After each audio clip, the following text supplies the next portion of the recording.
Mais dans un même temps, vous avez une quinzaine de journalistes, justement ceux de Charlie Hebdo, qui vivent depuis 3 ans dans une prison de la République, cloîtrés chez eux, sous bonne garde, ne se déplaçant qu'avec garde du corps, menacés de mort et travaillant dans un bunker qui n'a même pas d'adresse. Une sorte de coffre-fort en plein Paris, et tout cela dans la totale indifférence, dans cette société en profonde mutation, qui préfère regarder ailleurs plutôt que d'ouvrir les yeux. Alors bien entendu, j'en entends certains, et c'est normal, nous sommes libres d'apprécier ou non l'humour très souvent décapant de Charlie, ses blagues exagérées, ses combats, mais il existe aussi des tribunaux pour les condamner. Lorsque les limites sont déplacées, et on le sait très bien, ils ne s'en sont pas privés depuis. L'essentiel est ailleurs. Il est dans le combat qui est le nôtre à tous. Ce combat pour préserver la liberté d'expression. Et c'est en cela que nous sommes 3 ans après, toujours, Charlie. Mais malgré tout, j'aimerais apporter quelques précisions, c'est important. Car préserver ne veut pas dire tout accepter. Tout est une question d'équilibre. La liberté d'expression est une valeur précieuse et légitime, mais comme toute chose, elle a ses limites, car nous ne pouvons sacrifier la liberté d'autrui au profit de la nôtre. Voyez cette polémique qui se développe à propos des fake news, les fameuses fausses nouvelles.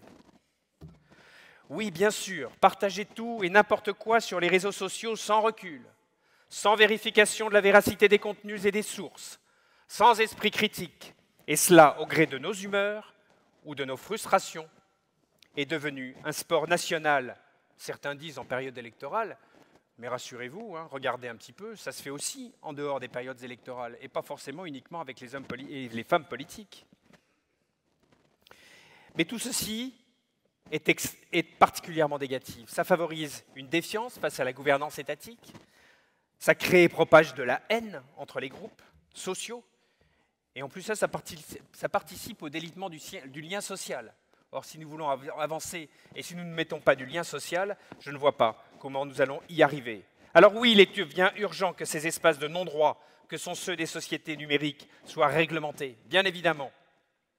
Mais attention, Monsieur le Président de la République, car l'interdiction est un outil délicat à manier au risque de verser dans l'extrême inverse. Le mal est profond, et le danger d'éveiller la démocrature au détriment de la démocratie existe. Vous savez, c'est ce fameux oxymore qui est composé à la fois de démocratie et de dictature, et qui explique réaliser plus authentiquement l'idéal démocratique en rendant la parole au peuple, tout en le bâillonnant. Ce serait absurde, car c'est un débat d'idées dont la France a besoin et dont tous les pays ont besoin. C'est au travers de ces débats qu'il sera possible de démonter toutes ces dérives qui mettent en péril notre société. Et puis le véritable antidote aux fake news, les fameuses fake news, réside dans la puissance toute particulière de l'éducation. Alors vous allez me dire, quel désordre? Oui, un désordre véritable et depuis de nombreuses années. Mais rassurez-vous, il est partagé par beaucoup de pays. Et pourtant, nous ne pouvions pas dire que nous n'étions pas prévenus. En effet, le XXIe siècle s'est ouvert sous le signe de multiples révolutions. La mondialisation, l'ère numérique, la transition écologique, mais aussi, chose importante, l'intelligence artificielle. Mais aussi la remontée brutale des risques géopolitiques du fait des passions nationales et religieuses. Or, les démocraties se sont laissées déborder et ont communié dans le déni le plus total. Déni de l'économie de bulles, dans les années 2000, qui a conduit, vous l'avez tous vu, au pire krach du capitalisme depuis 1929, mais aussi déni dans les années 2010 de leur crise intérieure, sous la pression des populismes ainsi que des menaces qui pèsent sur la sécurité de tous les pays. Nous ne pouvons pas faire la même erreur au plan politique et stratégique qu'au plan économique. Nous devons repenser la défense de la liberté politique sans attendre qu'elle soit en danger de mort. En attendant, l'année 2017 a vécu une activité politique intense. Bien sûr, le premier semestre a été ponctué chez nous par l'élection de notre président de la République, dont d'ailleurs le parti a par la suite, au mois de juin, emporté les élections législatives.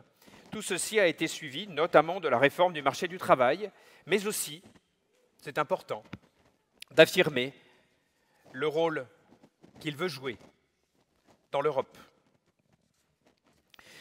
Mais au second semestre, ça n'a pas été mieux.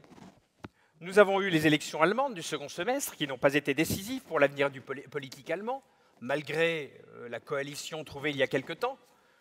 Mais bon, quand on voit sa tête, la coalition n'est pas top, hein.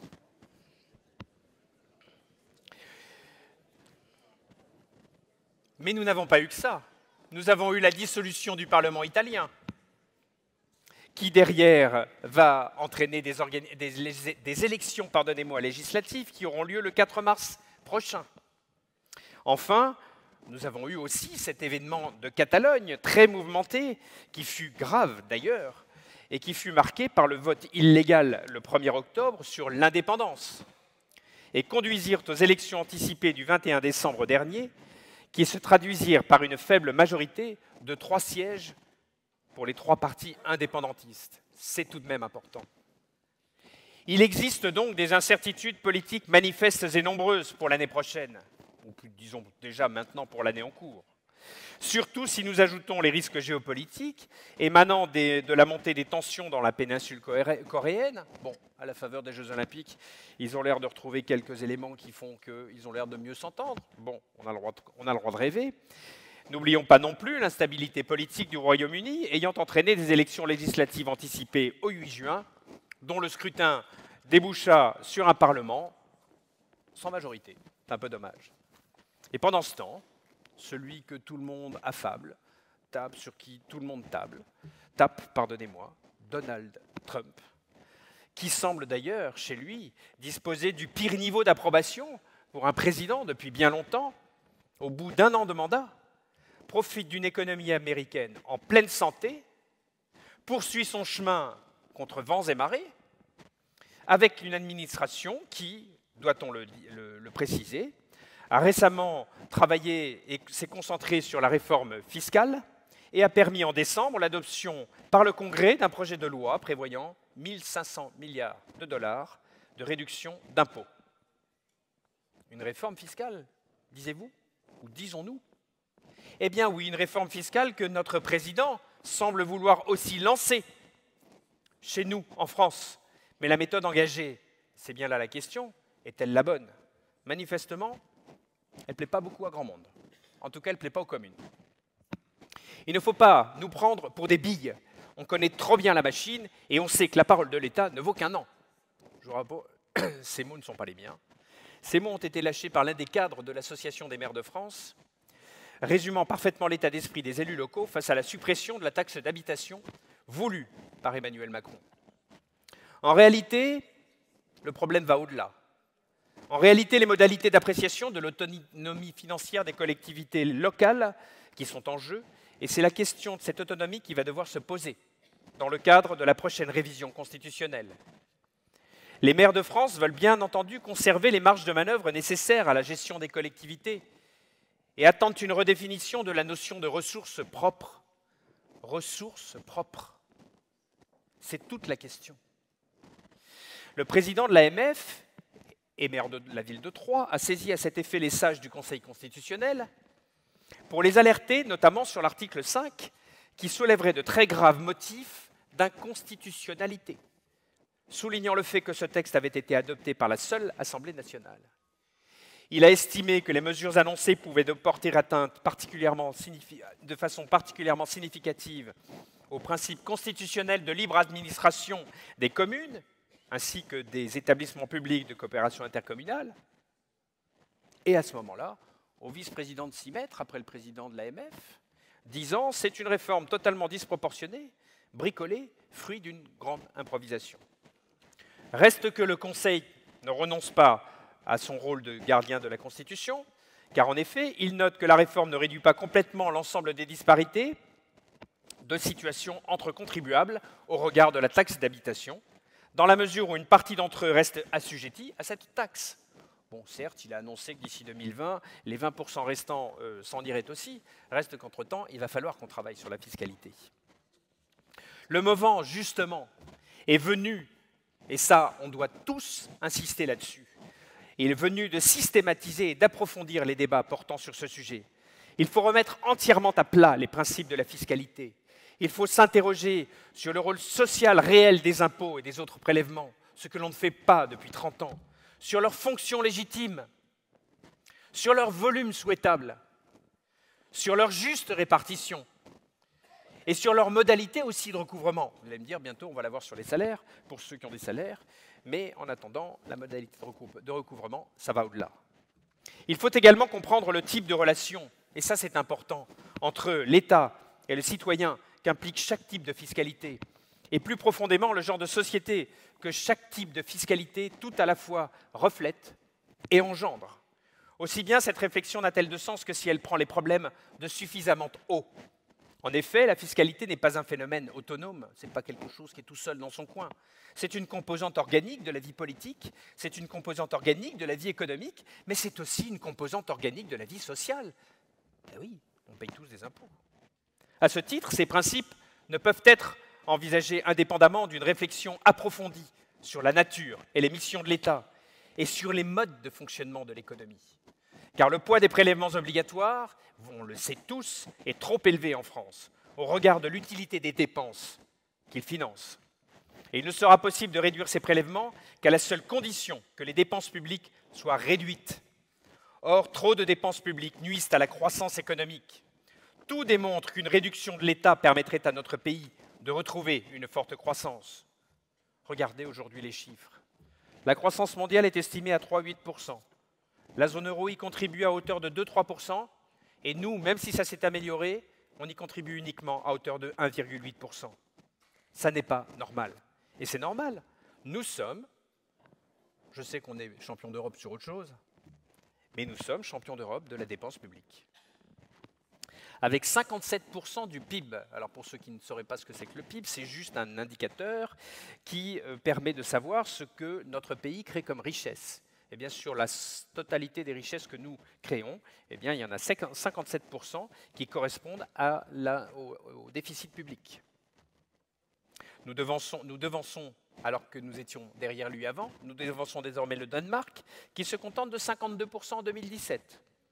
Et en plus de ça, ça c'est top, nous nous approchons du record absolu, c'est celui de la Grèce, 65%. Bon, est-ce que c'est pour bientôt? Demain, si nous ne faisons pas ce qu'il faut, on pourrait y arriver. Sur les 5 années 2012-2017, la France s'est caractérisée par son obstination à augmenter des dépenses publiques qui étaient déjà particulièrement élevées. Dans le même temps, certains pays comme le Danemark ou la Belgique ont fait des efforts, mais la France en est abstenue. En cette période où les communes, et j'y viens, les communes sont livrées à la vindicte populaire. Il faut savoir que la France se caractérise par des dépenses moins importantes des échelons que sont les régions, les départements et les communes. En l'occurrence, pas plus de 10% du produit intérieur brut français, mais plus importante pour l'État central, 23%, et surtout, fantastique, 27% qui sont le restant, c'est la santé, les retraites, le chômage, les prestations familiales, et on n'a jamais travaillé dessus pour les réorganiser, pour retravailler dessus. Et plutôt que de souligner derrière les efforts considérables des communes sur leur train de vie, parce que l'on en fait, et nous allons vous le dire, eh bien nos technocrates, qui pour beaucoup connaissent plus leur siège que le terrain, c'est vrai, qu'il y a trop de communes dans notre pays, c'est ce qu'ils disent, et insidieusement agissent pour centraliser encore, et toujours, ce mal qui fait pour tant souffrir depuis tant de décennies notre pays, car disons-le sans retenue, tout est presque collectivisé en France, alors que ce n'est pas le cas ailleurs. Et puis, une question se pose là-dessus, parce que plutôt que de répondre à cette question, les gens disent « il y a trop de communes en France ». Alors, j'ai fait un petit point pour m'assurer que vraiment il y avait trop de communes en France. En France, effectivement, il y a 35 416 communes, chiffre du 1er janvier 2017. Et sur ces 35 000, il y en a 5 312 qui représentent 77% de notre population, ce qui fait un taux moyen de nombre d'habitants par commune de 9 710.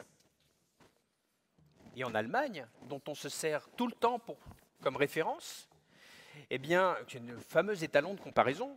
N'empêche que nous, on sourit, parce qu'elle ne souriait pas tout à l'heure. Il y a 12 226 communes, et la moyenne, elle est de 6 733 habitants. Donc, question comparaison, on n'a pas de leçon à prendre.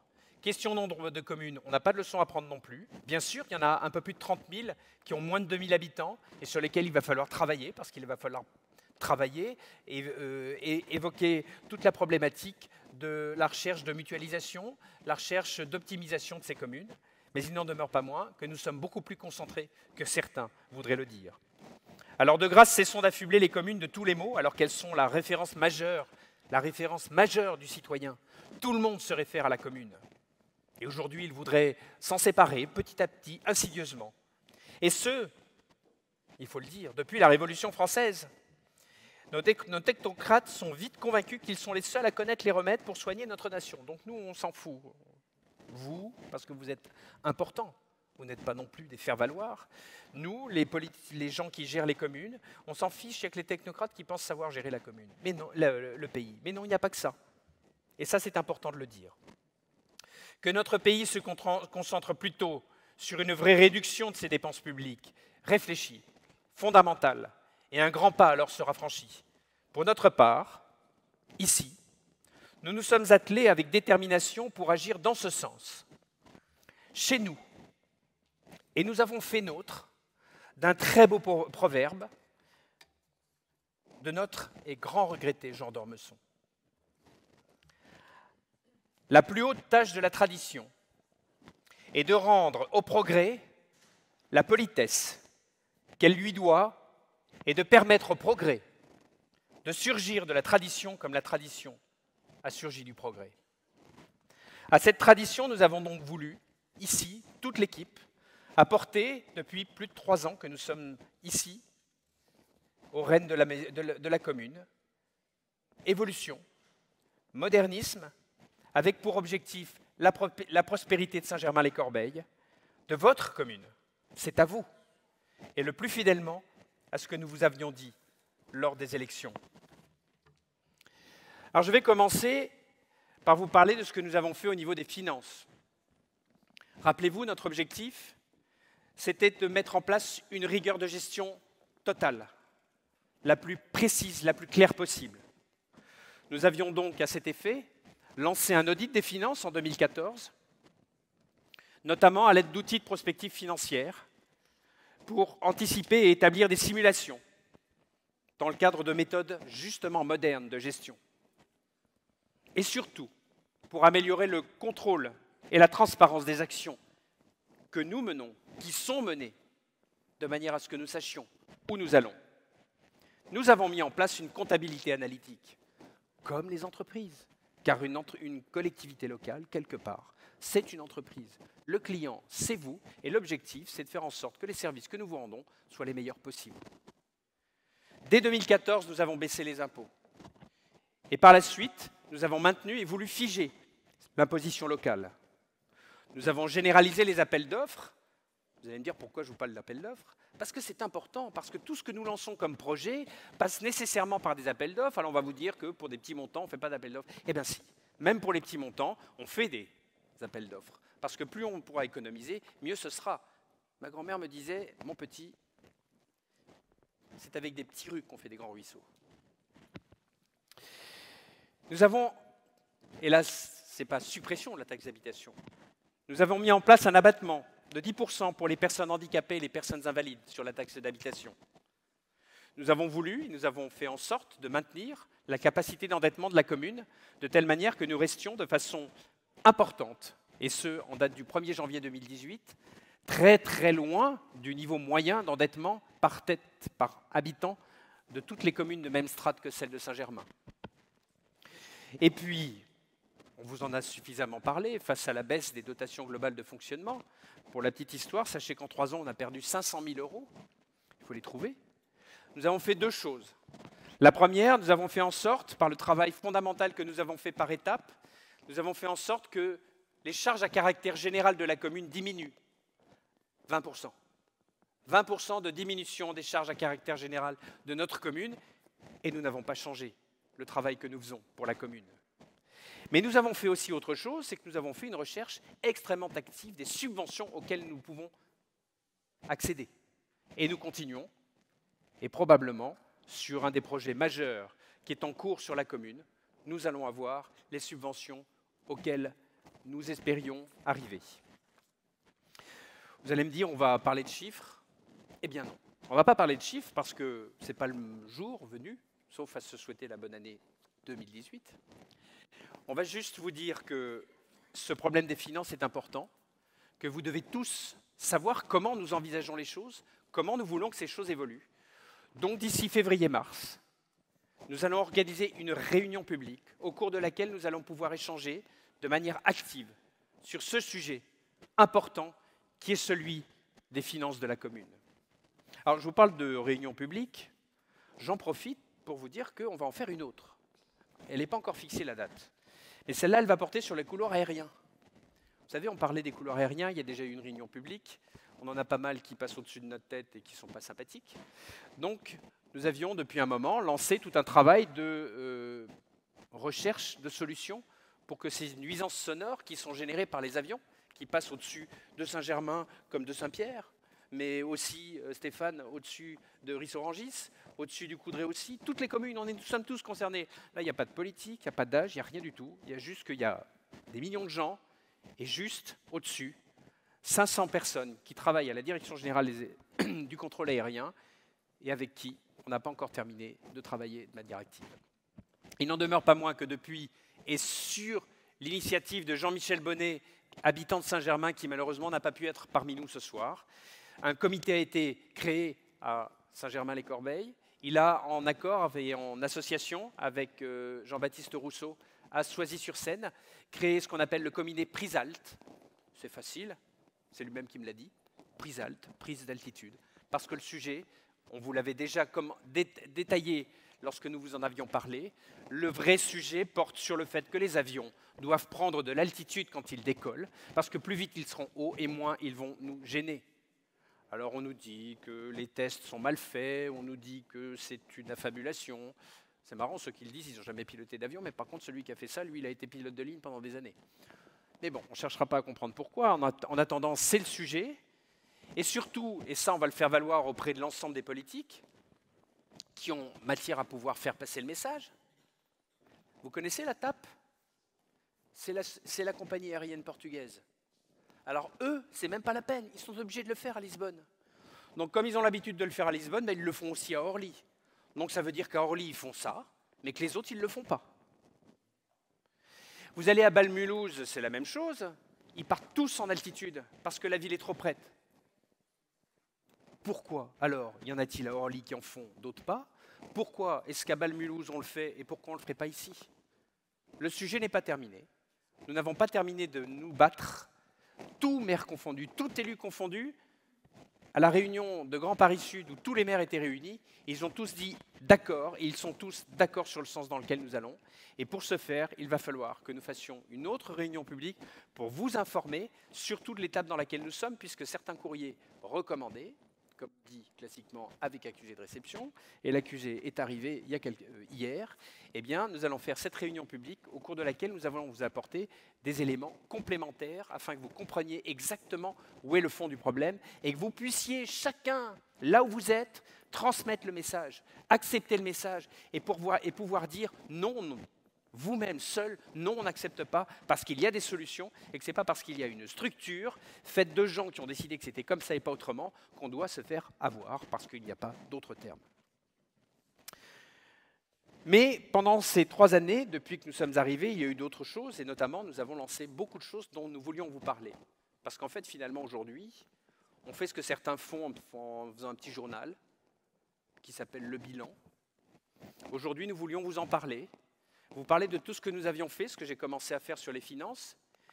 Et puis le détail, soit on vous les apporte sur la réunion publique dont on vous a parlé, soit nous allons, petit à petit, dans chaque prochain numéro du journal que vous allez recevoir chez vous, de Saint-Germain, le prochain est déjà prêt, chaque sujet va vous être détaillé et expliqué dans un cahier central qui vous permettra de comprendre et de savoir quel est tout le travail que nous avons fait justement pour la prospérité de la commune, pour la moderniser, pour la faire avancer dans le temps.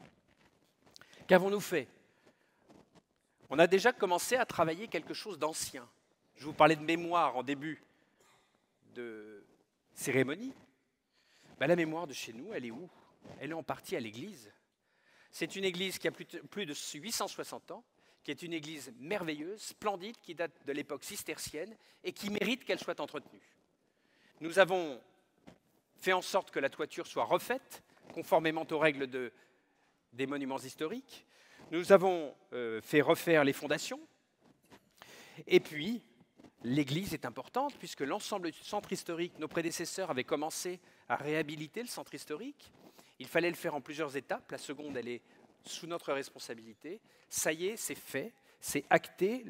Les travaux de réhabilitation du centre historique de Saint-Germain vont se poursuivre, et notamment pour ceux qui vont régulièrement à l'église de Saint-Germain. Vous aurez dans quelque temps le plaisir de vous sortir de l'église sur un vrai parvis, puisque nous allons créer un vrai parvis, puisque le mur qui est en face de l'église sera abattu pour être reculé, pour que nous puissions créer un parvis plus important. Et toute l'église s'inscrit dans ce contexte-là.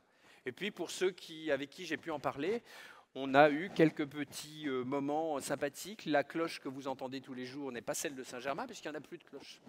La cloche était en état moyen, et par souci de sécurité, elle a été descendue, elle a été réparée par des professionnels extraordinaires. Pour ceux d'ailleurs qui, pardonnez-moi, veulent voir comment est-ce que les choses se passent, vous avez à la mairie, à l'église et à l'espace culturel et associatif ce qu'on appelle un kakémono, c'est-à-dire un grand panneau vertical où l'histoire des cloches vous est expliquée, si ça vous intéresse d'aller la voir. Et vous saurez qu'en voyant cette histoire, vous saurez que cette histoire est conforme aussi à celle qu'a vécue notre cloche, qui aujourd'hui est posée dans l'église et fera probablement l'opération d'une remise sur clocher, si je puis dire, le 29 janvier prochain, si le temps le veut bien. Nous avons aussi, lorsque nous sommes arrivés, réceptionné le centre technique municipal qui se trouve juste à côté, malheureusement un petit peu trop petit par rapport aux besoins de la commune, mais surtout situé de telle manière que les riverains, ils n'en pouvaient plus. Du bruit en permanence, il a donc fallu que nous fassions, en accord avec eux, avec nos services, ce qui aujourd'hui est un mur de protection de nuisances sonores pour que ces riverains qui n'en supportaient plus la situation puissent désormais être tranquilles comme c'est le cas, et la situation a été mise en place. Et puis, quand nous sommes arrivés, nous avons aussi découvert 2 dossiers. Le dossier de réhabilitation du gymnase Racco, que vous connaissez tous, le gymnase Racco qui se trouve à côté de la mairie, et en binôme, le dossier de réhabilitation des vestiaires du football. Vous allez me dire, c'était un minimum, parce qu'effectivement, ils sont anciens et qu'il fallait le faire. On a étudié les dossiers et nous nous sommes rendus compte qu'en fait, le dossier, ne serait-ce que le dossier du gymnase Racco, il était, en termes de coût, 2 fois supérieur au coût que nous avons découvert sur le dossier. Alors, bon an, mal an, 2 fois supérieur, ça fait une grosse somme. Donc, finalement, le raisonnement que nous avons tenu, c'est de se dire, quitte à ce qu'on fasse quelque chose, pourquoi on ne fera pas du neuf? Donc, on a travaillé sur du neuf, et aujourd'hui, le projet que nous avons lancé est constitué par la création d'un gymnase multisport qui sera installé à la place des vestiaires du football. Et juste avant, les travaux ont commencé, la création d'un clubhouse. Vous le voyez sur le cliché que vous avez là. On a essayé de l'intégrer sur le cliché. Le clubhouse du football se trouvera à cet endroit-là. Il est fait bien évidemment en premier pour permettre à l'ensemble des équipes qui gèrent le club de Saint-Germain-Saint-Pierre, Catherine, le club global, qu'ils puissent être installés là pour qu'ensuite l'ensemble du bâtiment dans lequel il se trouve actuellement soit détruit pour que le gymnase puisse être édifié. Et ça, c'est important. Il va regrouper tous les sports. Nous avons travaillé avec les associations. Nous avons tâché d'adapter le mieux possible l'ensemble du gymnase aux contraintes que chacun des sports qui sont présents sur notre commune rencontre. Et il va permettre, par la taille qui est la sienne, d'accueillir des activités à dimension régionale, Et je voudrais vous annoncer une nouvelle. Elle est récente. Je vous annonce que nous avons porté la candidature de Saint-Germain-les-Corbeilles avec son gymnase qui sera en 2024 construit. Nous avons déposé la candidature de Saint-Germain-les-Corbeilles pour accueillir, dans le cadre des petits pays à petits moyens, une équipe des Jeux Olympiques 2024, afin que des communes de notre taille puissent être disponibles pour ceux qui n'ont pas forcément toujours les moyens, pour certains petits pays, de pouvoir avoir des environnements qui soient ceux que les grands pays peuvent avoir. Je vous rassure, on m'a dit que la Corée du Nord avait 2 athlètes en 2024, mais on n'a pas parlé d'eux. Et je précise aussi que je vous ai parlé du clubhouse du football. Les travaux donc commencent maintenant et nous faisons en sorte que cet espace soit, Catherine, puisque ça te concerne aussi, un espace le plus convivial possible pour que l'équipe de Saint-Germain-Saint-Pierre se trouve aussi bien à Saint-Germain qu'elle ne se trouve aussi chez toi, puisque je sais aussi que tu as les outils pour et qui permet justement de travailler ensemble pour cette équipe qui existe et qui doit continuer à exister comme elle existe. Nous avons aussi, c'est important, en dehors de ce gros projet de gymnase, nous avons aussi fait un gros travail de remplacement des luminaires ASL Chanclair. J'ai vu tout à l'heure le président de l'ASL Chanclair. Ces luminaires étaient inchangés depuis leur construction. On avait un problème de vision, de visibilité dans les passages, dans les sentes piétonnes. Et aujourd'hui, la création a été faite d'une atmosphère plus lumineuse, aujourd'hui pour les sentes piétonnes de Chanclair. Et en même temps, ça nous a permis, toujours dans ce sens-là, de faire des économies en faisant appel à du matériel, en faisant appel à des matériaux nouvelle génération qui permettent de limiter et de diminuer la consommation d'électricité de manière extrêmement importante. Un autre sujet qui nous anime tous, je souris un peu, mais d'autres ne sourient pas forcément tous, c'est celui des stationnements et c'est celui de la circulation. Alors je vais commencer déjà par la circulation. Certains m'ont dit, m'écrivent ou m'appellent pour me dire il y a encore des gens qui vont vite. Je ne vous ai pas apporté de chiffres aujourd'hui, mais pour la petite histoire, la police municipale qui dispose d'un radar portatif fait minimum 3 à 4 prises de vitesse élevée par semaine. Et je ne vous donne pas la liste du nombre de personnes qui se sont fait attraper, mais surtout je ne vous dis pas qui c'est. Je vous laisse juste deviner.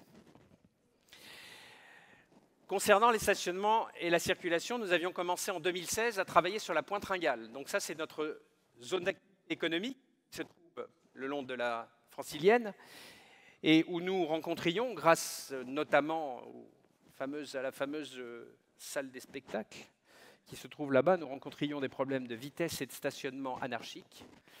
L'ensemble des stationnements ont été refaits et au moins sur l'artère centrale de la Pointe Ringale, il n'y a plus ce problème, nous ne sommes plus confrontés à ce problème-là. En même temps, nous avons été confrontés à des problèmes de circulation et de stationnement lorsque nous avons eu la livraison du bâtiment qui a été construit en face de la Poste. Donc nous nous sommes trouvés avec un afflux de véhicules. Or, à côté, nous avons l'école de la Croix-Verte, nous avons la Poste, et puis maintenant, nous avons le cimetière. Donc arrive un moment où il faut bien prendre le mors aux dents, pour ne pas prendre d'autres expressions, ce que nous avons fait, et nous avons donc créé une zone bleue. Alors c'est vrai qu'il y en a certains qui ont râlé parce que ça faisait zone bleue, mais au moins, on n'a plus de voitures tampons, et on a une circulation qui est beaucoup plus fluide, justement grâce à cette zone bleue, qui va être aussi, je vous le dis, installée pour le cimetière, parce qu'il n'y a pas de raison que cette situation fasse que ceux qui veulent aller sur la sépulture de leurs anciens ne puissent pas y aller dans des conditions qui soient cohérentes. En 2017, c'est important parce que ça vous concerne tous, nous avons commencé à faire le vrai travail que nous voulions faire depuis un moment.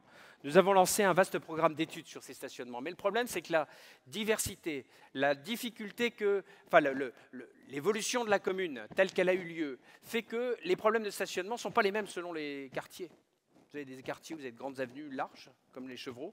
Puis vous avez le quartier de la rue de Tigerie, où alors là, par contre, C'est tellement étroit qu'on a dû condamner une partie de la rue au niveau du stationnement. Donc tous les quartiers sont rentrés dans ce cadre et dans cette phase d'étude, mais pas tout seuls, avec vous. On a commencé avec la SL Chanclair, un groupe de travail a été fait avec des conseillers municipaux qui sont habitants de la SL Chanclair, avec la SL elle-même, ainsi que des habitants, n'est-ce pas Julien? Afin que, et René aussi, afin que chacun puisse donner son avis et voir, on a commencé par l'un des plus compliqués, parce que celui-là, pour être compliqué, c'est sympathique, afin que nous puissions trouver les solutions qui seront celles que nous mettrons en place par la suite pour tâcher d'améliorer significativement la circulation, parce que Chanclair étant tellement compliqué, eh bien, nous avons des problèmes de passage de camions, donc les camions poubelles ne peuvent pas passer. En cas de sécurité ou d'insécurité ou de problème de feu ou problème de santé de personnes, les camions ne peuvent pas passer.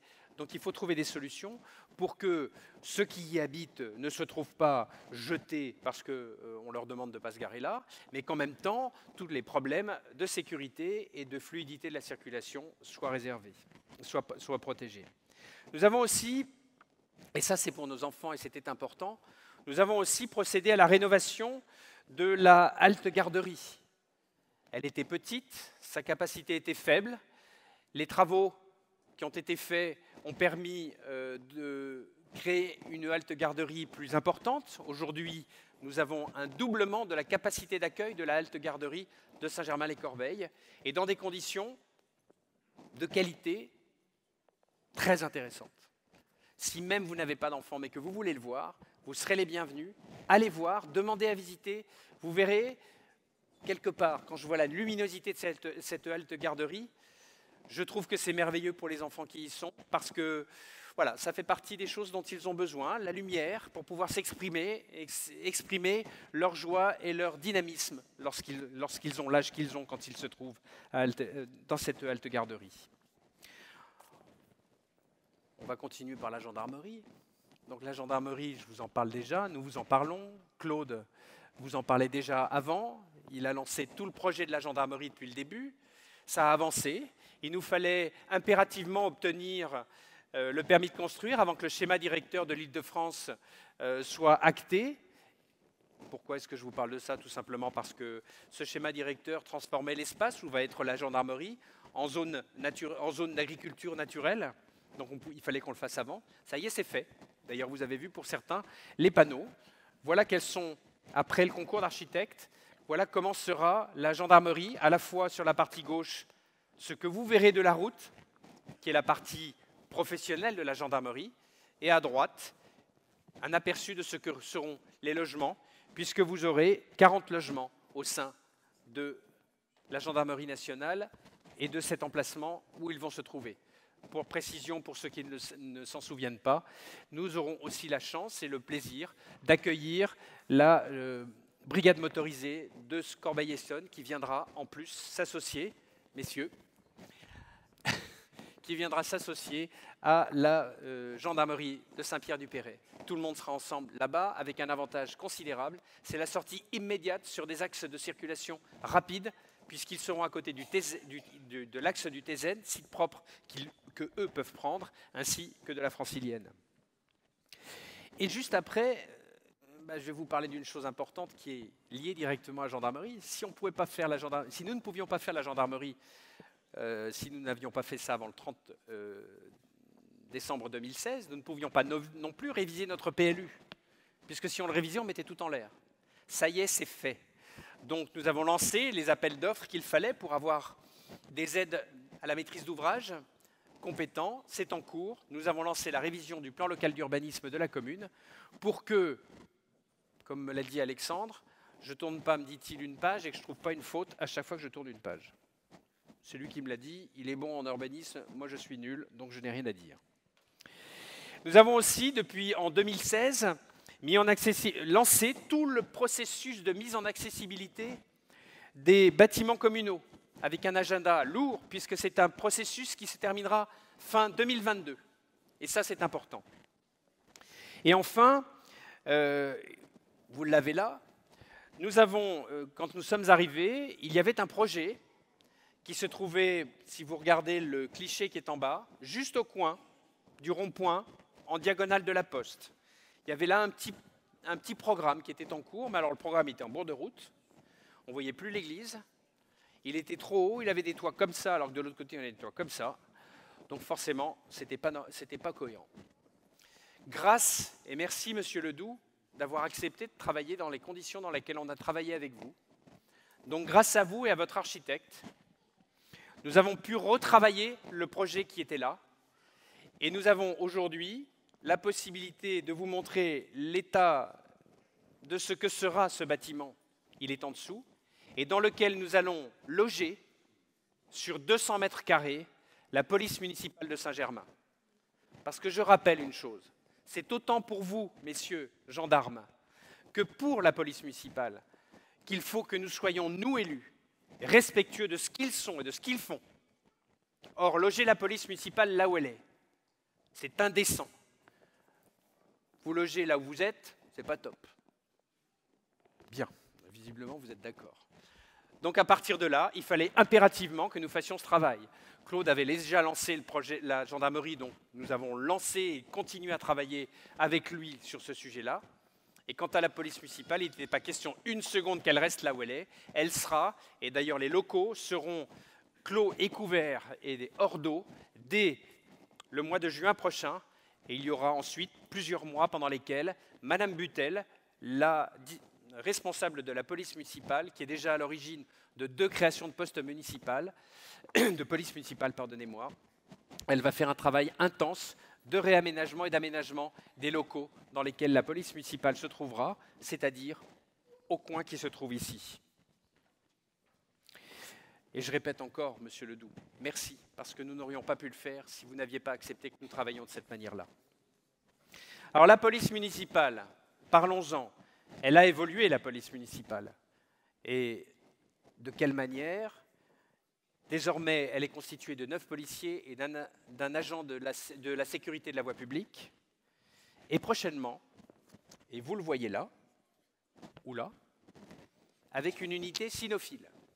Alors si on vous a mis le chien, c'est pour vous dire qu'il existe. Je vous rassure, vous ne le verrez pas sur le territoire avant juin-juillet, parce qu'il faut le temps qu'il soit formé, et il faut le temps aussi que son maître chien soit formé. En attendant, l'unité de cynophile de Saint-Germain va exister d'ici plusieurs mois et s'attachera à participer au maintien de la sécurité sur la commune de Saint-Germain-les-Corbeilles. Cette police municipale est organisée en 2 brigades. Elle travaille 6 jours sur 7, 13h15 par jour.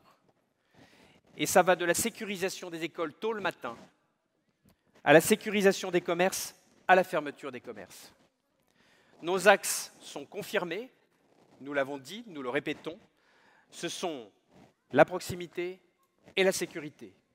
Et ceci, merci mon lieutenant, en parfaite synergie avec la gendarmerie nationale, avec laquelle nous avons désormais des liaisons, il y en avait déjà, mais on a fait en sorte avec vous qu'elles puissent s'améliorer, et nous avons en place un référent qui fait que les relations entre les deux puissent permettre à chacun d'être au courant de ce que fait l'un et l'autre, surtout que vous êtes travaillé la nuit, et donc il est important qu'il y ait une relation évidente comme celle-là, et nous en avions d'ailleurs, mon lieutenant, parlé avec la commandante, avec Julie Piatti, qui était venue nous voir avec vous.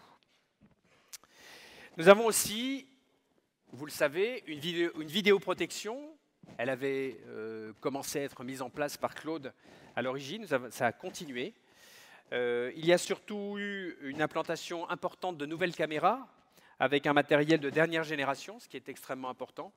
On a juste quelques soucis, c'est que vu que Grand Paris Sud, on l'a fait en faisant un carré dans lequel on a tout mis, bah forcément, quand on met tout comme ça dans un carré, au bon moment, bah on se rend compte que c'est un peu le désordre. Donc on a mis un peu de temps à s'y retrouver. Donc résultat, on a encore quelques endroits, notamment sorties entrée de ville, sur lesquels on n'a pas encore fini de travailler sur la vidéoprotection. Reste qu'en attendant, la vidéoprotection, on peut vous faire l'état général de l'ensemble des dossiers, n'est-ce pas mon lieutenant, avec lesquels on a pu effectivement réussir à concrétiser des affaires. Eh bien, merci aux caméras, parce qu'on a réussi à résoudre un certain nombre de problèmes grâce à elles. Et puis, je ne voudrais pas vous oublier, parce que malgré tout, au-delà de la gendarmerie, au-delà de la police municipale, vous tous, citoyens, vous êtes participant activement à la sécurité de notre commune. La fameuse participation citoyenne. Sachez qu'en 3 ans, les voisins vigilants, le nombre d'adhérents a augmenté de 31%. S'il y a autant de gens qui s'y intéressent, au-delà du fait que ça apporte de la sécurité, c'est aussi parce que les gens y croient. Et croyez-moi, ça a un intérêt tout à fait majeur quand il s'agit de régler un certain nombre de problèmes de sécurité. Et puis merci aussi à la police municipale pour le travail qu'elle fait sur les fameuses OTV, les opérations Tranquillité Vacances. Pour la petite histoire, nous avons eu 336 demandes d'opérations Tranquillité Vacances l'été dernier. Alors vous allez me dire, tout ça c'est bien, mais pourquoi? Je vais juste vous donner cette fois-ci, on ne va pas faire une réunion publique là-dessus, je vais juste vous donner quelques chiffres. Atteinte à l'intégrité physique, moins 7%. Certes, ce sont des statistiques, mais malgré tout, c'est à noter. Au niveau des cambriolages, nous avons une baisse de 34% des cambriolages parce que nous insistons énormément sur la présence permanente sur le terrain. Et quand il s'agit de la tranquillité publique, on a une baisse des comportements dangereux, et il y en avait, de 24%, et une baisse des dégradations volontaires, et oui, il y a parfois des jeux un peu spéciaux, qui est de 20%. Ce sont d'excellents résultats, et ça, on le doit à cette action conjointe dont je parlais tout à l'heure, entre notre police municipale, dirigée de main de maître par Madame Butel et son adjoint, Christophe, et la gendarmerie nationale. Merci. Merci pour le travail que vous faites, parce que c'est important, et parce que, contrairement à ce que certains diraient, ça coûte pas cher, ça coûte peut-être un peu plus cher, mais ceci étant dit, nous en avons besoin, car il faut voir loin et non pas voir là, parce que la région se développe, et le développement de la région est le développement est générateur, de problèmes à venir qu'il faut savoir anticiper pour pouvoir y faire face, plutôt que de se dire, tiens, j'ai pris une claque dans la figure, je vais faire comment pour y répondre. Et ça, c'était important que nous anticipions. Alors, au-delà de la police municipale, il y a eu d'autres choses sur lesquelles nous avons travaillé. Une chose qui peut vous paraître un petit peu moins visible, mais seulement quand vous allez à la mairie, vous aimez bien être reçu correctement. On a une équipe de gens de personnel particulièrement sympathique, mais on a besoin aussi que les moyens qui sont en jeu pour vous, ce qu'on fait dans mon métier sur les marchés, on dit l'obligation de moyens, eh bien nous aussi, les mairies, les maires, les communes doivent avoir aussi des obligations de moyens. Nous avons fait plusieurs choses grâce au travail de l'équipe de Virginie aux affaires générales. Première chose que j'ai faite en arrivant, je n'ai pas arrêté de recevoir des critiques sur le cimetière en arrivant. Il était ouvert, on volait des brocs, les poubelles traînaient partout, c'était dégoûtant. On a revu la politique des brocs. Marrant, la politique des brocs. Bon, enfin, on a remis en place des locaux de poubelles dans lesquels elles sont toutes rangées. Vous pouvez y aller maintenant, vous ne voyez plus les poubelles. Alors au début, il y a des gens qui râlaient parce qu'on voyait que du grillage. Mais maintenant, on a les plantes grimpantes par-dessus, ce qui fait qu'on ne les voit plus. Et au moins, c'est propre. Et on peut s'y promener, entre guillemets, s'y trouver lorsque l'on a besoin d'y aller, dans des conditions qui sont plus agréables. Et puis surtout, nous avons mis en place, on l'a fait pour le bœuf, ça c'est pas nous, nous on l'a fait pour notre cimetière, on a mis en place la traçabilité. Pourquoi la traçabilité? Parce que nous nous sommes rendus compte d'une chose, c'est que les entreprises, les maçons, les marbriers et autres entreprises, beaucoup venaient, puis on cassait tel truc, on cassait telle statue, et puis on s'en allait, et puis voilà. Et puis nous, on n'avait plus qu'une chose à faire, c'est à payer pour réparer, parce que c'est notre cimetière. Donc aujourd'hui, chacun doit payer ce qu'il fait. Donc aujourd'hui, le cimetière est fermé. Même nos services techniques ont interdiction de l'ouvrir quand une entreprise le leur demande. Pourquoi? Parce qu'il y a un cahier à la mairie. On vient, on prend les clés, on signe, on revient, on remet la clé. Si demain, je découvre que c'est cassé et qu'on voit les deux entreprises, elles sont convoquées. Et à partir de quoi? Eh bien, nous faisons en sorte que ces gens payent les dégâts qui auraient pu être réalisés. Et croyez-moi, si je parle de ça, c'est qu'il y en a eu et qui n'étaient pas des moindres et qui génèrent des coûts qui ne sont pas négligeables quand il faut les réparer. Les affaires générales, ils ont aussi fait en sorte, parce qu'on a beaucoup de mariages, ça par contre c'est le côté plutôt sympathique, c'est de faire en sorte que notre salle des mariages soit refaite un petit peu, redécorée pour que les conditions soient agréables.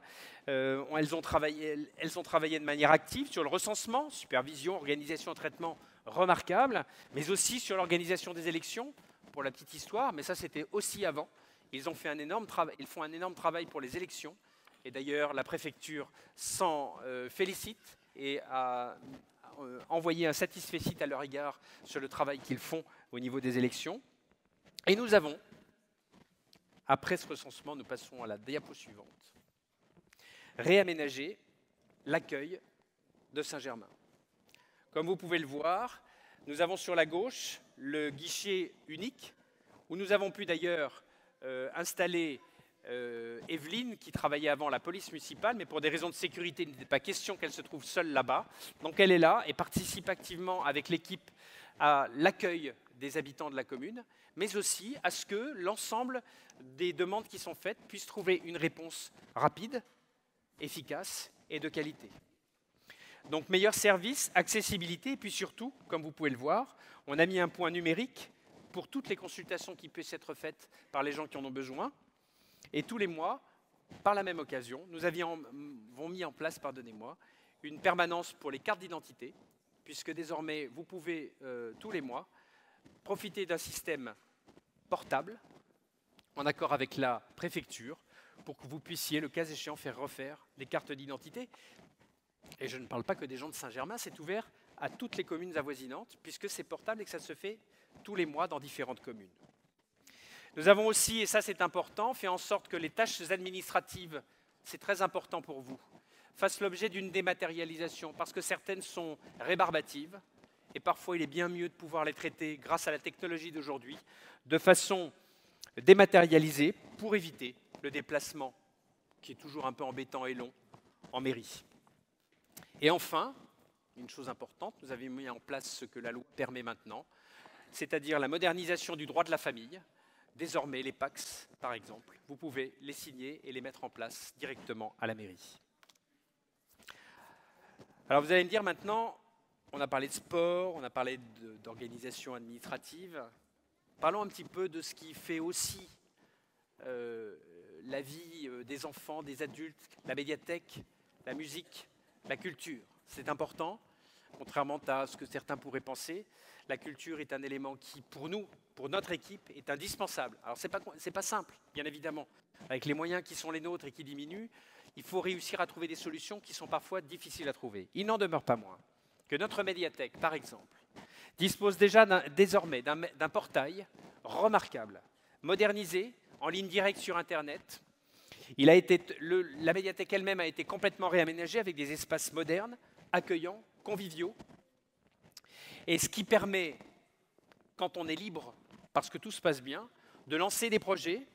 Et là, pour le coup, des projets de partenariats extérieurs ont été lancés, de sorte qu'aujourd'hui, au-delà de la seule médiathèque de Saint-Germain, qui, pour la petite histoire, c'est quand même un chiffre important à connaître, a plus de 1200 adhérents, c'est quand même notable, eh bien, la médiathèque permet un maillage culturel territorial et permet à chacun d'aller au-delà de ce que l'on peut proposer à Saint-Germain pour trouver d'autres choses qui soient différentes de ce qu'il y a à Saint-Germain, cet échange qui est important et qui est essentiel.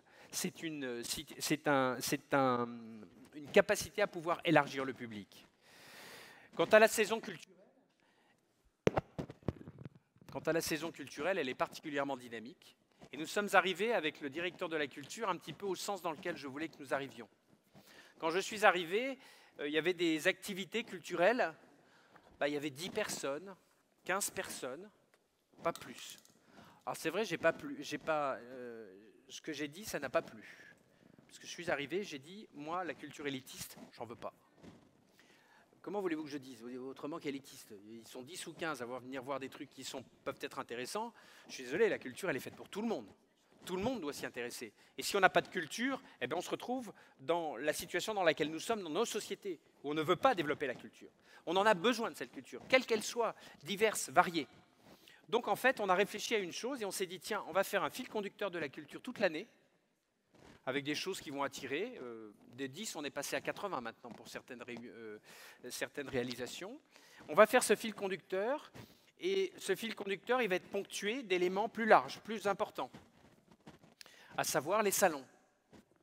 Les salons qui permettent, un, de mettre en avant l'image, c'est notre salon de la photo.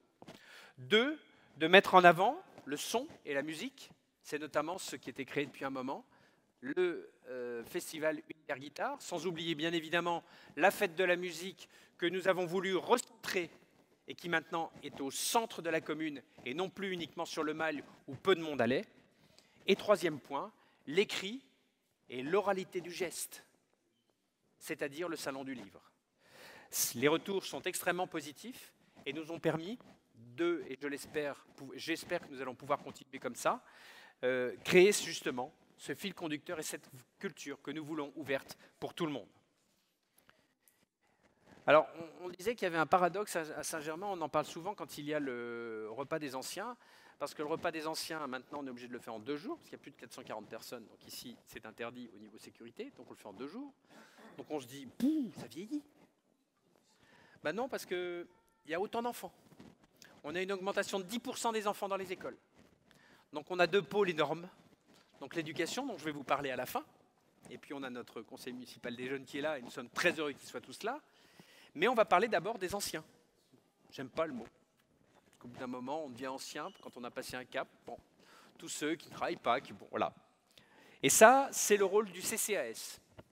Aline fait un travail énorme pour que l'activité du CCAS soit la plus développée possible. Elle a fait en sorte, avec les équipes du CCAS, de faire connaître le CCAS, d'augmenter les inscriptions, de renforcer surtout aussi, c'est important, les liaisons et les relations avec notre maison de retraite, de rompre l'isolement, parce que malheureusement aussi, ça c'est un terme, c'est un mot qui n'est pas beau, mais malheureusement que nous vivons, c'est l'isolement de certains, et de suivre surtout les personnes les plus vulnérables. Et ce, grâce à 2 choses. Un réseau de bénévoles, merci à tous ceux qui sont investis dedans, et aussi merci à la police municipale, parce que Madame Butel a fait en sorte que chacun des membres de la police municipale ait un axe de travail. Il y en a une qui est responsable de la relation avec les commerçants. Il y en a un qui est responsable justement de la relation avec les gens âgés et isolés, de sorte que et bénévoles et gendarmerie avec la mairie peuvent justement travailler et faire en sorte que ces gens soient le moins isolés possible et surtout puissent trouver auprès de nous tous l'aide dont ils auraient besoin s'ils devaient rencontrer des difficultés alors qu'ils sont seuls. Il a fallu aussi que, et vous le voyez là, que nous mettions en place une saison des seniors, parce que c'est sympa de pouvoir avoir des activités pour les seniors qui soient diverses et variées. Ça permet de favoriser les rencontres.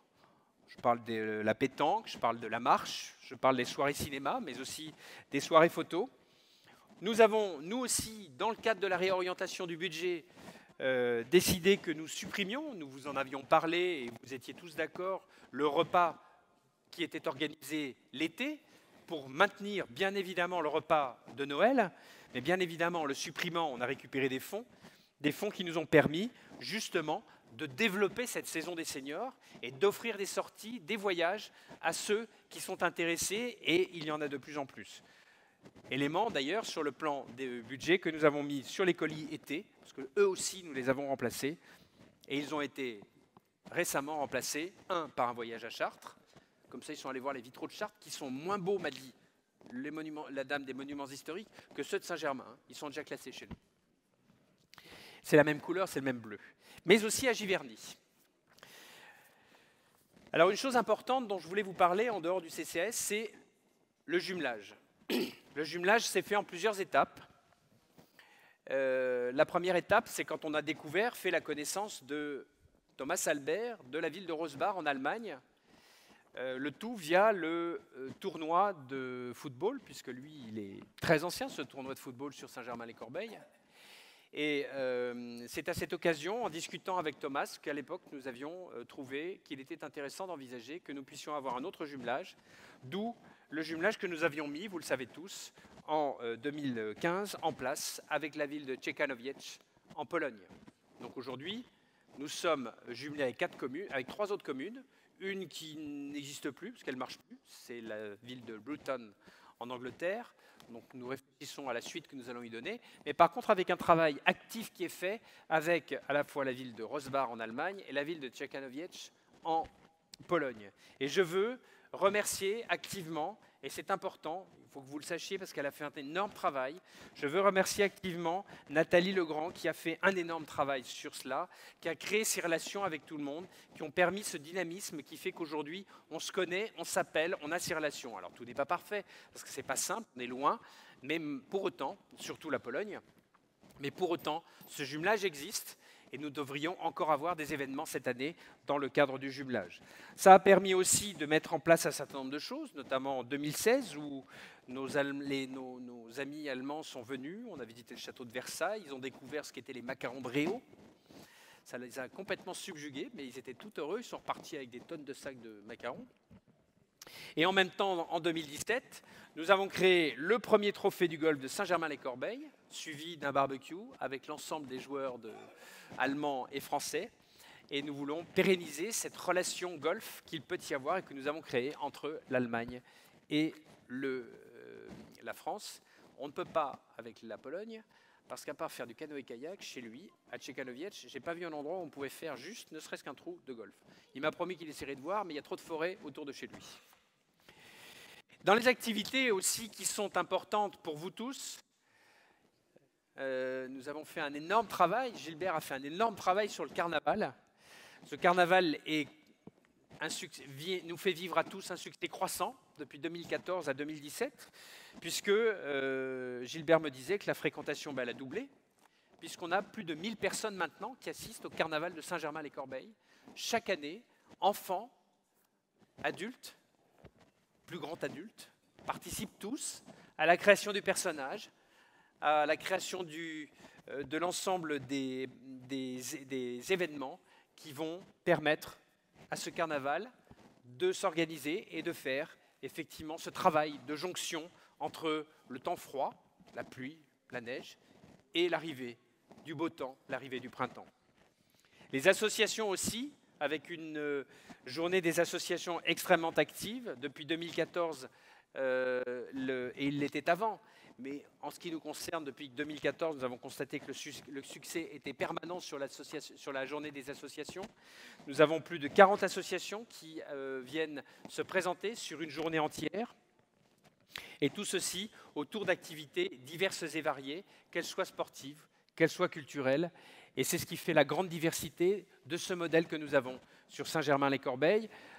Nous, mairie, nous leur apportons, dans la mesure de nos possibilités, notamment, alors si nous parlons de l'association football, là pour le coup, l'aide on la connaît, c'est les bâtiments, c'est l'environnement que nous leur offrons, mais d'autres, c'est l'aide à la communication notamment, qui est importante pour qu'ils puissent être mieux connus et qu'ils puissent attirer à eux plus d'adhérents qu'ils n'en avaient auparavant.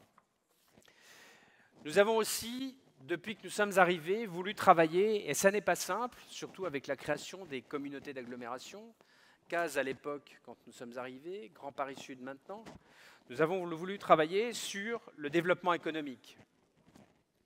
Depuis le changement du bureau de l'association des commerçants, le partenariat qui s'est noué avec les commerçants est actif. Il y a plus de synergie aussi avec Auchan qui a fait un énorme travail dans la réalisation de son nouveau magasin. Nouveau magasin qui est le nouveau modèle Auchan de supermarché et qui, Auchan, a choisi Saint-Germain-les-Corbeilles comme ville test pour faire fonctionner son premier modèle. Ce qui a été la première étape de cette réhabilitation du centre-ville dont on vous a parlé pendant la campagne et dès que nous sommes arrivés. Nous avançons étape par étape et la deuxième étape, je vais vous en parler dans un instant. Et les manifestations commerciales aussi qui s'organisent, auxquelles nous nous associons modestement, puisque ce sont surtout les commerçants qui font en sorte que ces manifestations se passent le mieux possible, et notamment le marché de Noël, qui s'est très très bien passé, et que nous voudrions aider à diffuser et même à ouvrir sur l'extérieur. Et la deuxième étape dont je voulais vous parler, on va peut-être entendre un « A » qui va s'élever, c'est le deuxième projet ambitieux qui est le nôtre, qui est la deuxième étape du centre-ville, qui est important. La voilà. Je pensais bien que j'allais entendre « Ah ». La difficulté dans l'histoire, c'est facile de dire on va faire une maison médicale. Sauf que pour ceux qui ne connaissent pas trop le système, là où est la contrainte, là où est la difficulté, c'est qu'une maison médicale c'est bien, mais si on fait une boîte, il faut trouver le moyen de faire venir les médecins. Et ça ne se fait pas comme ça. Il y a des communes qui ont mis des boîtes en place qui sont restées vides. Donc il y a tout un processus qu'il faut mettre en place qui est important. Et c'est ce que nous avons décidé de faire. Et merci à vous, Monsieur Lacroix, d'être parmi nous ce soir. Le modèle que nous avons mis en place, que nous mettons en place, que nous développons, avec lui bien évidemment et avec l'ensemble de son équipe, c'est un modèle privé, parce que sans quoi ça coûterait une fortune. Et c'est un modèle surtout qui est basé à la fois sur la partie urbanistique et sur la partie médicale. Il n'est pas seul, lui, qui est en charge de la partie urbanistique, puisqu'il a à ses côtés un psychiatre qui en est déjà à sa 3e maison de retraite. C'est après ça, pardon. Ça a zappé. Voilà. Bon. Qui en est à sa 3e maison médicale, et un spécialiste qui est en charge du recrutement des médecins. Et ça ne se fait pas comme ça, en claquant les doigts, que de recruter des médecins. Ils ont travaillé, ils y travaillent maintenant depuis presque un an d'ailleurs, me semble-t-il. Et la photo que vous avez là, c'est celle du bâtiment sur lequel on a déjà travaillé. Il n'est pas encore finalisé, ça ce sont les premières esquisses de l'architecte. On a la chance de travailler avec un architecte qui est à notre écoute totale, parce que vu l'emplacement, c'est-à-dire en face de la Poste, pour la petite histoire, nous avons passé une délibération il y a de cela quelques mois, où nous avons voté pour déplacer le monument de l'appel du 18 juin, qui sera déplacé pour que l'espace qui se trouve à cet endroit-là soit libéré pour accueillir la maison médicale. Et bien évidemment, un tel édifice ne peut pas être n'importe quoi. Il faut qu'il s'adapte au type de construction, à l'environnement, aux matériaux qui sont ceux de la région, pas du bois comme sur l'ECA, parce que ça, c'est pas le truc de la région, c'est norvégien, mais de la meulière. Il y en a déjà sur les bâtiments qui existent, et nous continuons dans ce sens-là. Voilà quel est le projet. Il est en cours. Nous serons amenés à vous en parler. Probablement allons-nous faire aussi à un moment qui sera plus opportun une réunion publique au cours de laquelle nous vous expliquerons très précisément comment les choses vont se faire. Et c'est un bâtiment qui accueillera au premier étage, il ne sera pas beaucoup plus haut que ça, éventuellement des espaces de l'ordre de 20-25 mètres carrés, qui sont des espaces extrêmement rares dans la région et qui sont ouverts aux auto-entrepreneurs. Parce que 20-25 mètres carrés, les auto-entrepreneurs en cherchent, puisqu'aujourd'hui, ils n'ont pas besoin de plus d'espace, puisque de toute façon, ils travaillent uniquement avec du numérique. Donc, ils s'en foutent d'avoir à louer des trucs qui font 100 ou 200 mètres carrés. C'est l'entreprise avec laquelle travaille, dont s'occupe M. Lacroix, qui effectivement travaille sur ce sujet-là. Et nous avons d'autres opportunités pour pouvoir permettre de développer cette maison médicale. Voilà en tout cas le projet sur lequel nous avançons à grands pas, au grand plaisir de notre pharmacien ici présent, n'est-ce pas, Monsieur Lebert? C'est important, puisque tout ça c'est lié, de façon à ce que cette problématique de médecins que nous rencontrons comme partout ailleurs, hein, ce n'est pas une situation propre à Saint-Germain uniquement, mais que cette problématique puisse trouver une solution, et qu'enfin, je cesse d'entendre, et moi, parce que je suis concerné comme vous, et tout le monde, dire « bon sang, j'ai encore tant de temps à attendre, j'ai pas de médecin, j'ai pas de ci, j'ai pas de là, j'ai pas de machin, etc. » Voilà. Voilà donc quel est le sujet et la deuxième étape du centre-ville, puisqu'il fallait que nous avancions étape par étape. Alors, je précise quand même une petite chose, je vous parlais d'Auchan tout à l'heure, nous travaillons avec Auchan. Et d'ailleurs, on va le voir sur la diapositive suivante, nous avons fait en sorte que, vous voyez sur la partie violette, nous avons fait en sorte que nous puissions créer parce que Auchan a besoin, bien évidemment, de clients pour vivre. Mais pour ce faire, il faut que ces clients puissent venir, se garer. Il manquait de parking. Il a donc été décidé que nous puissions agrandir et créer des parkings à cet endroit-là, ce qui nous a permis en même temps de refaire la voirie qui sépare ces parkings de l'actuel parking, selon des notions de sécurité majeures, parce que les gens roulaient comme des fadas à cet endroit-là. Je ne vous dis pas la vitesse qu'on a atteint. On a quand même trouvé quelqu'un qui roulait sur ce petit portion de chemin à 75 à l'heure. Donc aujourd'hui, on a rendu cette partie sécuritaire de telle manière que cet ensemble puisse être le plus accessible possible à tout le monde et dans des conditions maximales de sécurité.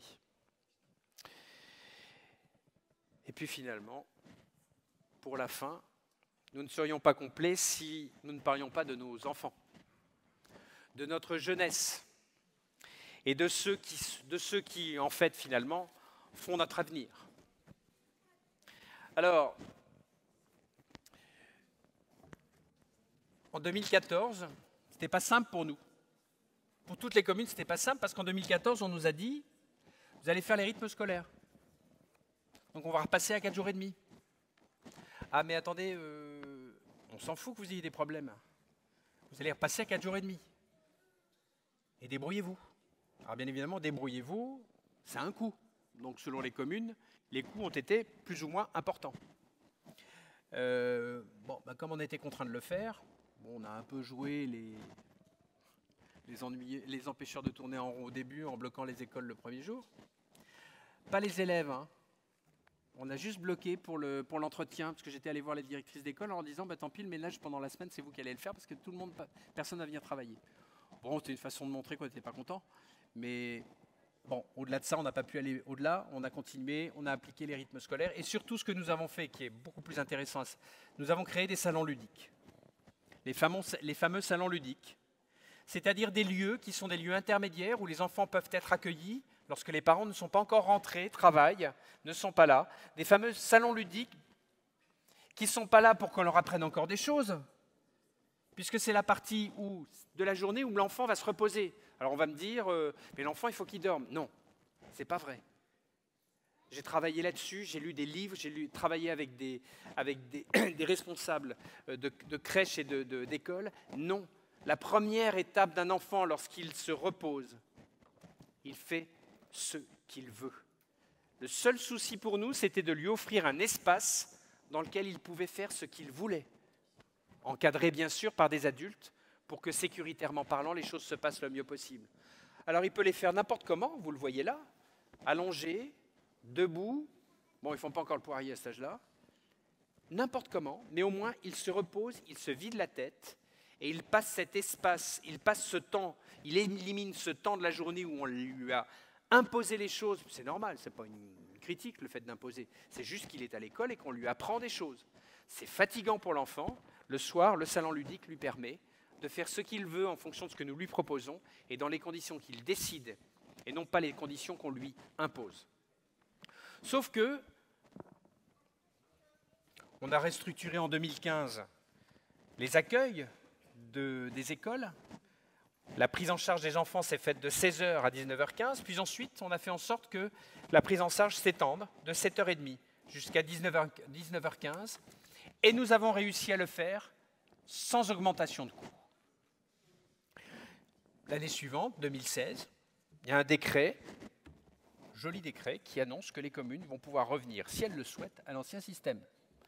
Vous le savez tous, au moins pour Saint-Germain, c'est la décision qui a été prise, mais une décision que nous n'avons pas prise tout seuls. Nous avons pris cette décision après avoir largement mis en place une concertation avec les conseils d'école, avec les parents, avec les associations, afin de savoir si tout le monde, majoritairement, était d'accord pour revenir à l'ancien système. Certes, une minorité ne l'était pas. Je peux le comprendre aussi parce que certains, notamment par rapport à leurs entreprises, s'étaient organisés pour ce nouveau système de 4 jours et demi. Mais globalement, nous avons eu une forte demande pour revenir aux 4 jours, ce qui est le cas, et ce qui fait que nos salons ludiques sont devenus des espaces ludiques, puisqu'en fait, on a pu augmenter, élargir la proposition que nous faisions au sein des espaces ludiques selon une méthodologie mise en place par la mairie. Par ailleurs, nous avons mis en place la mise en conformité grâce à nos services techniques et à notre nouveau DGS. Nous avons pu mettre en place le service ADAP, qui est le système de mise en conformité des bâtiments. Et, je ne vais pas vous le répéter puisqu'on l'a vu tout à l'heure, nous avons augmenté l'accueil de la halte garderie Les Petits Loups, qui a été doublé. Et ça, c'est important. Et enfin, pour les écoles, nous avons élargi l'offre numérique. Mais notre jeunesse, c'est aussi l'activité de notre service jeunesse, renforcée et en totale cohésion avec notre centre de loisirs. Un renforcement notamment, petite chose mais qui est très importante, par la mutualisation d'un minibus qui a permis, grâce à cette mutualisation, l'organisation de séjours, mais aussi de 7 sorties extérieures permettant aux jeunes d'aller ou en séjour ou découvrir des choses à l'extérieur. C'est cela aussi le travail que nous avons à faire. Et je remercie le service jeunesse et particulièrement Cécile qui nous a rejoints récemment en tant que maire adjointe à la jeunesse et au sport pour le travail qui est fait pour notre jeunesse sur ce service. Mais je ne serais pas, n'est-ce pas Yaina, je ne serais pas complet si je ne parlais pas de notre conseil municipal des jeunes. Mais pour vous en parler, je vais tous vous demander, s'il vous plaît, de bien vouloir me rejoindre sur scène. Et vous pouvez les applaudir parce qu'ils travaillent vraiment bien.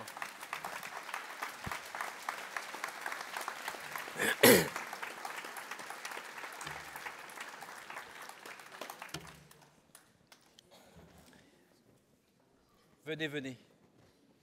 Mettez-vous à côté. Viens. Alors, avant de laisser la parole à Kaina qui a préparé une intervention très sympathique, je rappelle juste que le CMJ, nous en sommes au 2e conseil municipal des jeunes, puisque vous savez qu'il y a un conseil municipal des jeunes dure 2 ans. L'actuel a travaillé sur la lignée de ce que l'ancien avait fait, notamment pour l'environnement de la commune, mais aussi, c'est important, pour tâcher de trouver des solutions pour accroître, renouer parfois quand il n'y en a plus, ou développer, quand ils existent, les liens intergénérationnels.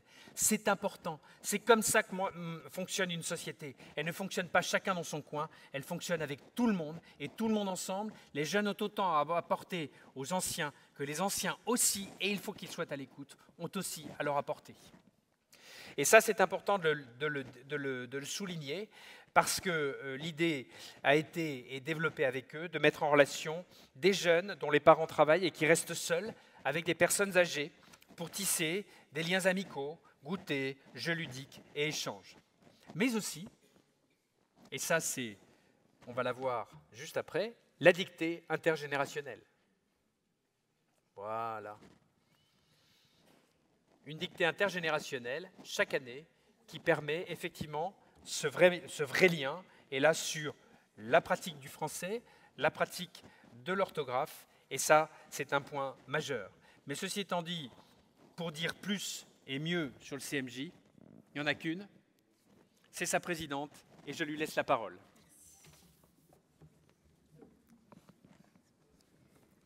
Monsieur le maire, mesdames et messieurs les élus, mesdames et messieurs les concitoyens, je tiens à vous présenter au nom du conseil municipal des jeunes nos meilleurs vœux pour cette nouvelle année 2018.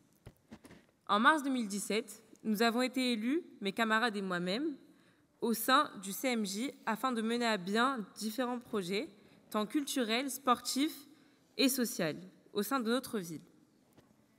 Sur l'année 2017, nous avons effectué quelques actions telles que la distribution de muguets aux personnes âgées à la maison de retraite Fontaine-Médicis. En décembre, nous avons participé à l'organisation d'une journée de jeux pour les familles à la salle des fêtes de Saint-Germain-les-Corbeilles afin de récolter de l'argent pour venir en aide au Téléthon. Cette action nous a permis de récolter 350 €. Nous remercions toutes les personnes qui ont contribué et espérons pouvoir faire mieux sur la prochaine édition. Cette année, nous ne serons pas en reste avec plusieurs projets que nous souhaiterions mettre en place. Dans le cadre de la commission Environnement et Cadre de vie, nous souhaitons organiser une demi-journée sans voiture. Nous avons également comme projet, en mai, dans le cadre de la commission sociale et sécurité,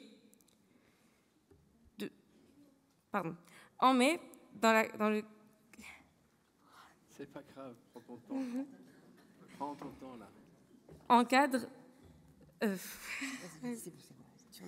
En mai, dans le cadre de la commission sociale et sécurité, nous souhaiterions profiter de la journée de la fête du sport pour proposer le midi un échange gastronomique ouvert à tout le monde. Chacun pourra préparer et venir avec... Faut que je reprenne. Bien, je suis encouragée. Tu veux que je continue? Non, c'est bon, Kenya. C'est super.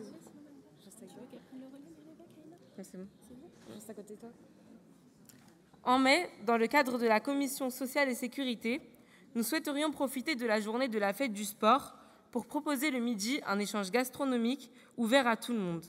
Chacun pourra préparer et venir avec les spécialités de leur région ou de leur pays que l'on partagera autour d'un pique-nique. Le cross des enfants se déroulera en matinée. Suivra dans l'après-midi un grand jeu d'aventure. Nous avons aussi la chance de participer à toutes les manifestations, les commémorations de la ville ainsi qu'à diverses réunions. Pour finir, nous tenons à remercier chaleureusement Monsieur le maire ainsi que tous les élus pour leur patience, leur gentillesse et toute l'aide qu'ils nous apportent. Bonne année. Restez là. Restez avec nous.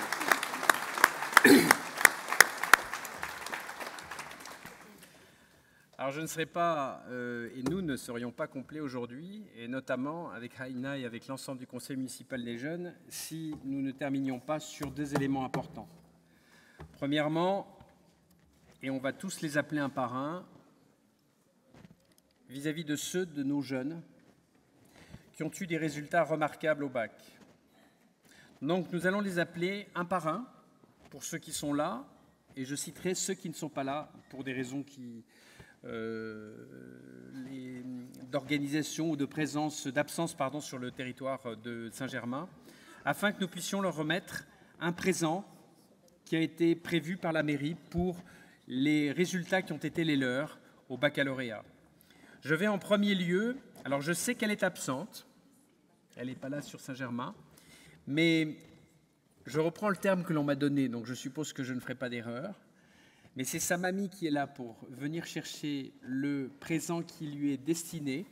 Je vais donc demander à la mamie de Pauline Duchâteau de venir nous rejoindre, car je voudrais que vous sachiez une chose, c'est que Pauline a eu son bac à l'âge de 14 ans et on peut l'applaudir chaleureusement.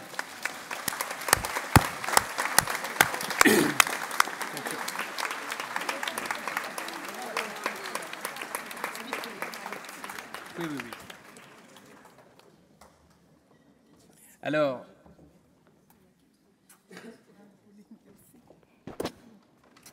le petit mot que j'ai écrit pour les autres n'y est pas parce que je pensais qu'elle n'était pas là et que je devais la rencontrer. Donc je vais le préparer, je vais le lui apporter le plus vite possible. Avec grand plaisir. Nous allons appeler ensuite Baptiste Fourmont. C'est son papa qui le représente et qui a eu son baccalauréat avec mention très bien.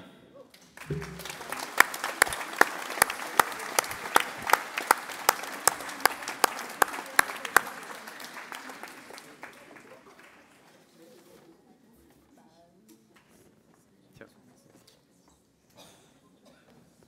Merci. Voilà. Bravo pour ce que vous faites. Merci. Félicitations. Bravo à lui. Moi, j'ai pas fait grand-chose. Non, mais félicitations à lui.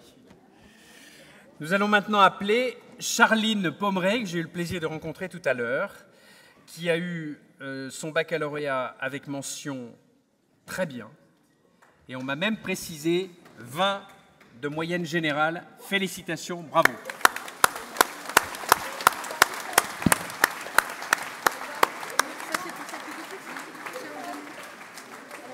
Il est où, Charline Pommeret? C'est celui-là, voilà. Félicitations, bravo pour ce résultat qui est remarquable. Merci beaucoup.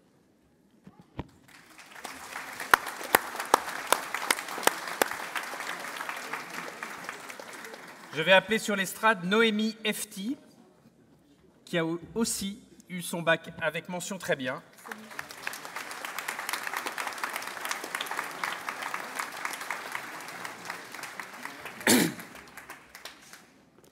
Bravo, félicitations.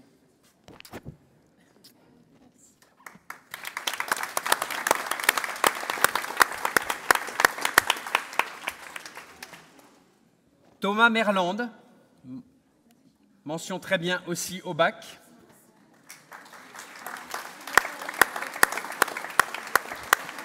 Il n'est pas...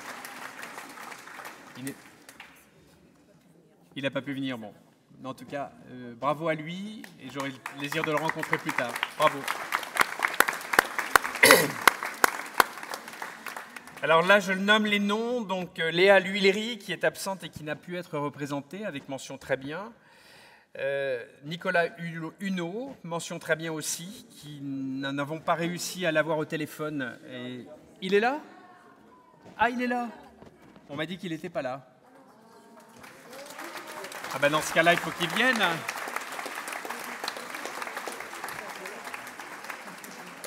Donc nous sommes très heureux que vous soyez là. Félicitations, bravo, bravo.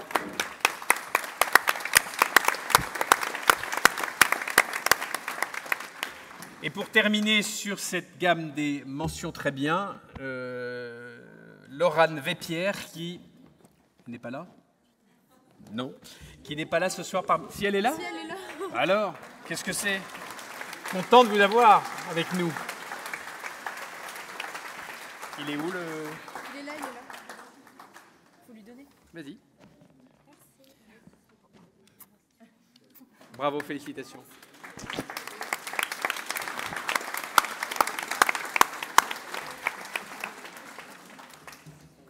Alors avant que nous allions prendre le verre de l'amitié tous ensemble, je voudrais quand même, vous savez, chaque année, je vous parle de Saint-Germain en vous disant que Saint-Germain, finalement, c'est pas si mal que ça, question sport.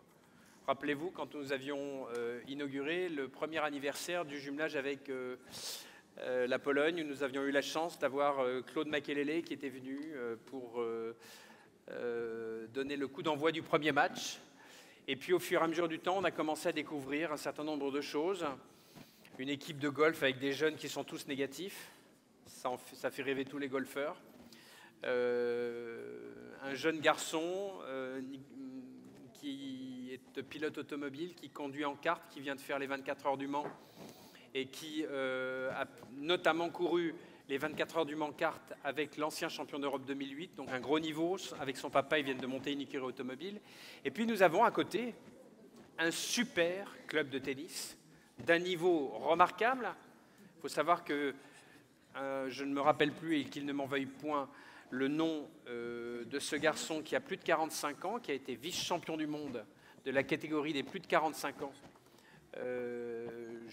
Compétition qui s'était déroulée à l'étranger il y a quelque temps. Mais surtout, et on continue avec la jeunesse, si on peut passer, les voilà. Et je voudrais, avant que je vous explique qui ils sont, qu'on les applaudisse chaleureusement. Ils ne sont pas là, on aura l'occasion de vous les présenter plus précisément. Je crois, son papa était là tout à l'heure, malheureusement, il m'a dit qu'il devait partir plus tôt. Sachez que Auban est donc classé moins 15 en 2018. C'est, comme vous pouvez le lire, la numéro 3 française, ex aequo. Elle est championne de France des 15-16 ans. Et elle est membre, bien évidemment, de l'équipe 1 du Tennis Club de Saint-Germain-les-Corbeilles. Et elle vient de monter en quatrième division nationale. Et actuellement, elle est dans, je crois, le Danemark, en train de jouer plusieurs tournois. Mais nous passons à son frère, Titouan, qui n'est ni plus ni moins que 90e joueur mondial du classement ITF. Il est champion de l'Essonne 2017, 15-16 ans, vice-champion de France 2017, membre aussi de l'équipe 1 du Tennis Club de Saint-Germain-les-Corbeilles. Il est monté en 2e division nationale, et ce que nous n'avons pas mis sur la diapositive, c'est que là, à l'instant T, il est actuellement en Australie, et il est en train de jouer le tournoi Grand Chelem international qui se joue actuellement, classification junior, et nous attendons de savoir quels sont ses résultats. Voilà encore deux personnes qui montent le sport, montent l'image de Saint-Germain remarquable. On peut les applaudir très très fort, en espérant les avoir à nos côtés une prochaine fois. Merci Fabrice, président du Tennis Club de Saint-Germain, grâce à qui j'ai pu avoir toutes ces informations, ainsi que les parents, et qui nous permettent de les mettre en avant. Parce que c'est les efforts qu'ils font, sachez que ce sont des efforts qui ne sont pas rien, parce qu'avec leur activité, suivre tout un parcours scolaire, étudiant, habituel comme tout le monde, c'est impossible. Donc c'est organisé par les parents d'une manière incroyable, mais en attendant, ça fonctionne et ils ont des résultats qui sont remarquables. Il me reste à vous remercier pour votre présence à tous, de nouveau, ainsi qu'avec le Conseil municipal des jeunes et ainsi qu'avec tous les élus qui sont présents. Il nous reste encore à vous souhaiter une très belle année 2018. Bien sûr, plein de santé, comme on a l'habitude de dire, mais plein de bonheur et de réussite pour tous. Et je vous invite tous à ce que nous nous retrouvions autour d'un verre. Merci à tous.